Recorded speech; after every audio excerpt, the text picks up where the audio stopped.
د پښتو ژبې ستر شاعر، انقلابي آواز او ولسي مبارز مطیع الله توراب له دې فاني نړۍ سره د تل لپاره خدای پاماني وکړه. هغه شاعر چې کلمې به یې وسلې وي او نظمونه به یې د مظلوم ولس چغې وي. مطیع الله توراب د کوزې پښتونخوا پښتنۍ سیمې یو باشعوره شاعر و. د هغه فن د شعور، مقاومت او ولسي درد نه ډک و. لکه چې وایي زه د داسې یو ضدي قوم پیداوار یم، زه د داسې یوې ژبې څوکیدار یم چې وګړي په زشتۍ سره ګړېږي، یو د بل پر غیبتونو نه مړېږي. لا په دې باندې پوه نه شم چې دا ولې مرګ زغمي، خو تربور نه زغمي بلکل. یو پښتون او بل پښتون غوښه چاړه دي، تر غاړۍ پورې د یو بل نه ماړه دي. ارواښاد مطیع الله توراب یوازې شاعر نه و، بلکې د پښتني وجود یو بیدار وجدان و. یو غزلیز ماښام او ښه د چراغان شپه وي چې شومدم وي، چې لمان هم درې څلور پکې وي. خوب مې لیده چې یوه بلا ډېرې بلاوې وخوري. خوب مې لیده چې یوه بلا ډېرې بلاوې وخوري، داسې بلاوې چې د هرې بلا زور پکې وي. اوې د مرستې لاس د نړیوالو زمونږ هر لوري ته، د مرستې لاس د نړیوالو زمونږ هر لوري ته، د هر لستوړي ته چې ګورم نو منګور پکې وي. ارواښاد مطیع الله توراب به چېرته د تعلیمي محرومۍ خبره کوله او چېرته به یې د جګړې له کبله د ورانو کلو د تصویرونو نه نظمونه جوړول. د هغه فن د امن، اتحاد او پښتون تحفظ غوښتنه وه.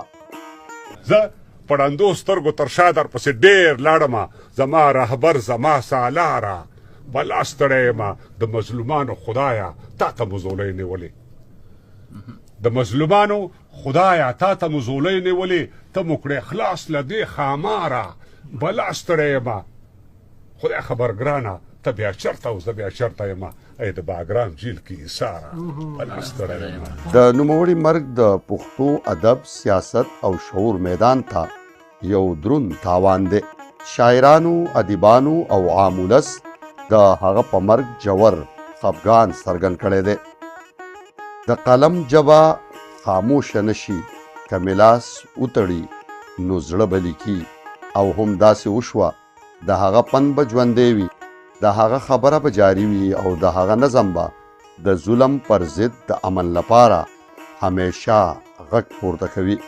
د مرګ وصیت په غور واوره، د دې کلو او ښاریو پوښتنه وکړه او د اټک د سیند په غاړه غاړه ولاړ سه، د خټکو یوسفزو پوښتنه وکړه، په قلار قلار مې یوسه ثوابۍ ته، د یوسف او شیربانو پوښتنه وکړه او جنازه مې ملکانو په څوکو کېږده، د مومندو او باجوړو پوښتنه وکړه او په مزه مزه مې کوز که اشنغر ته، په مردان کې د کوڅو پوښتنه وکړه او زه خلیل او داودزي په ما خبر که، د ادم او د درخو پوښتنه وکړه. مطیع الله توراب د درد، مزاحمت او ولس غږ د تل لپاره خاموش شو. مطیع الله توراب لاړ، خو د هغه شعر، فکر او فن به د پښتو ادب د تاریخ زرین باب وي. هغه شاعر و خو د قام وجدان هم و. انا لله و انا الیه راجعون. کیمرامین عبدالله سره حبیب الله همدرد، انډس نیوز نیټورک، مټا، سوات.